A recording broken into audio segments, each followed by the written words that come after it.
एक छोटा सा गांव था। वहां पर एक आदमी पहाड़ पर पत्थर तोड़ने का काम करता था। उसको अपनी जिंदगी से कोई गिला शिकवा नहीं था। पूरा दिन वो काम करता, मेहनत करता, दिन के एंड में जो थोड़ा बहुत पैसा मिलता वो जा करके अपने परिवार के साथ में थोड़ा सा टाइम स्पेंड करता और चैन से सो जाता। तो एक दिन रोज की तरह वो अपना काम खत्म करके अपने घर की तरफ जा रहा था। तो रास्ते में चलते चलते उसके मन में ख्याल आया कि ये भी कोई जिंदगी है कि सुबह से शाम तक मैं पत्थर तोड़ने का काम करता हूं और एंड में मेरे को थोड़े से पैसे मिलते हैं जिसमें मुश्किल से मेरा और मेरे परिवार का गुजारा हो पाता है। काश कुछ ऐसा हो जाए कि कहीं से मुझे कोई ऐसी शक्ति मिल जाए कि जो भी मैं चाहता हूं वो सच हो जाए। वो अपने घर पर गया, उसने खाना खाया, लेकिन उसका ध्यान खाने की तरफ नहीं था। उसके दिमाग में यही ख्याल चल रहा था। उसके बाद में वो यही सोचते सोचते सो गया। फिर नींद आने के कुछ देर बाद उसको एक सपना आया। सपने में उसने देखा कि रोज की तरह वो अपना काम खत्म करके अपने घर लौट रहा था।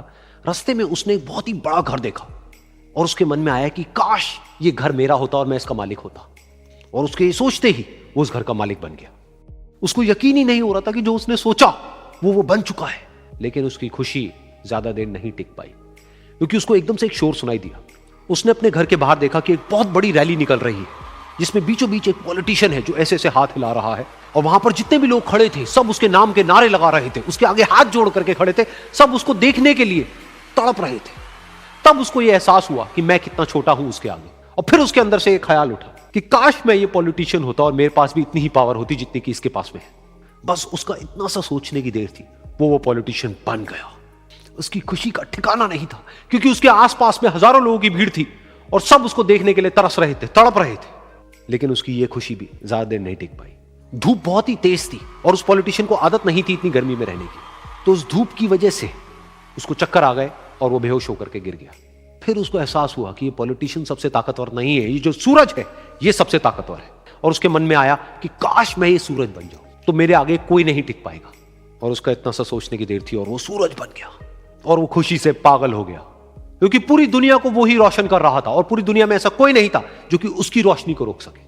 लेकिन उसकी ये खुशी भी ज्यादा देर टिक नहीं पाई, क्योंकि कुछ ही देर बाद आसमान में कुछ काले बादल आए जिन्होंने कि उस सूरज की रोशनी को रोक दिया। फिर उसको यह एहसास हुआ कि इस दुनिया में ऐसा भी कोई है जिसमें दम है उसकी रोशनी को रोकने का। और उसके मन में एक ख्याल उठा कि काश मैं वो बादल बन जाऊं। और वो बादल बन गया और आसमान में उड़ने लगा। उसको ऐसा लगा कि मैं आसमान में उड़ रहा हूं और अब मैं जहां चाहे वहां जा सकता हूं। लेकिन कुछ देर बाद वहां पर एक बहुत तेज हवा का झोंका आया जो कि उन बादलों को उड़ा करके ले गया। और फिर उसे ये समझ आया कि ये जो बादल हैं वो सूरज की रोशनी को तो रोक सकते हैं, लेकिन हवा को नहीं रोक सकते। ये हवा उनको बहा करके ले जाती है। फिर उसके मन में आया कि काश मैं ये हवा बन जाऊं। और वो हवा बन गया। हवा बनने के बाद में उसको अपने अंदर एक अलग ही ऊर्जा का अनुभव हुआ।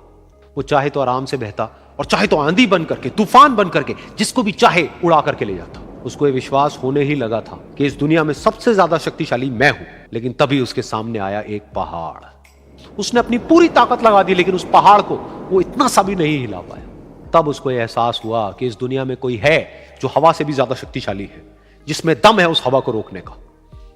फिर उसके मन में आया कि काश मैं ये पहाड़ होता। और वो पहाड़ बन गया।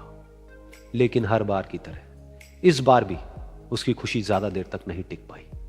उसको एक जानी पहचानी सी आवाज सुनाई दी और साथ ही साथ उसको दर्द होने लगा, जैसे कि कोई है जो उसको तोड़ रहा है, उसको मार रहा है। तो दर्द से वो चीखने लगा और उसके मन में आया कि काश मैं वो बन जाऊं क्योंकि इस पहाड़ को तोड़ने का दम रखता है। लेकिन इस बार उसकी ये ख्वाहिश पूरी नहीं हुई। वो रोने लगा, चीखने लगा, चिल्लाने लगा। उसने अपनी पूरी जान लगा दी, लेकिन इस बार वो नहीं बन पाया। उसका दर्द बढ़ता ही चला जा रहा था और दर्द की वजह से एकदम से उसकी नींद खुली और सामने शीशा था। उसने शीशे में देखा और उसको समझ आया कि सपने में मैं वो क्यों नहीं बन पा रहा था जो मैं बनना चाहता था, क्योंकि असलियत में मैं वो ही हूं।